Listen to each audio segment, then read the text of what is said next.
Hope you guys are doing well. Welcome back. So in this video, I'm going to show you that how you can manage your My Workspace, or how you can check out your details, your projects, and each and everything. So let's start. So first of all, what we have to do, simply we need to go to our account, and after going to the account, as you can see, you will get the My Workspace option here. So we have to click on the My Workspace.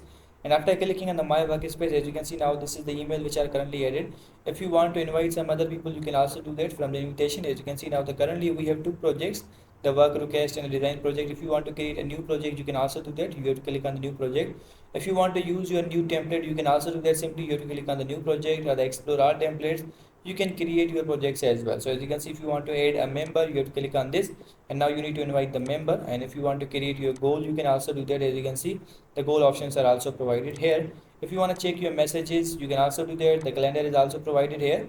So in this way, you can manage your My Workspace section. I hope you guys understand this video, that how you can manage your workspace section. So see you guys in the next video.